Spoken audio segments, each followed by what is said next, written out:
here to answer your questions about marriage and relationships. So what one do we have today, honey? This is a great one. It's not a common one, but it is a common issue. The specifics are not common, but it's a common issue.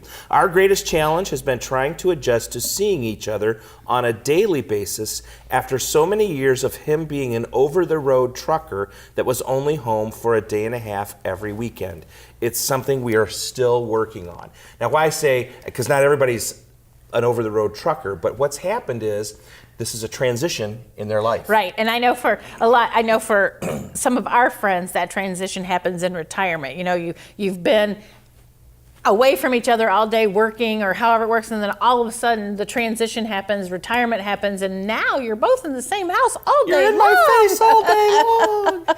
And so that's commonly where this happens. But I understand this because I remember when Jay was speaking and I wasn't speaking with him, I was home with the kids, and he'd be gone for Thursday, Friday, Saturday, Sunday. You know, he'd be gone 3 or 4 days at a time, and it was party time in our house. Mm-hmm. And then he would come home, and all the rules would have to come back into play, and you know, we'd have to get back into our routine, and it was a transition, but it was a transition that happened every weekend, and that's kind of where this couple is at, because it was a transition that, you know, he was gone for 6.5 days, and then he's home for 1.5, or no, that makes too many days in the week. No, 5.5. 5.5. See, look, I did math. Mathmastic.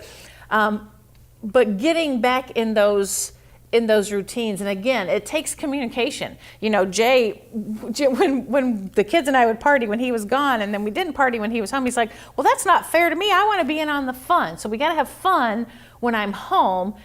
And you can't take the kids out to McDonald's for every meal when I'm gone, because that was kind of what we did. And so, but again, it was conversation and communication that had to happen about, here's how this makes me feel, or here are some adjustments that we need to make. But you do have to have that conversation. One of the overarching things that I want you to understand is that all of life is in transition.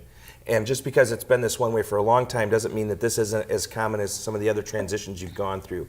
When you got married, you had to transition to living with someone. When you had children, you had to transition into how to parent and still focus on your marriage. When the kids leave the house, you have to focus on the empty nest. All of life is a transition.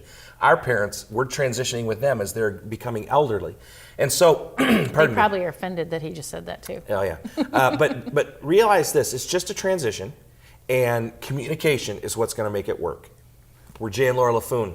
This is Jay and Laura TV, and we're here for your marriage and your relationship.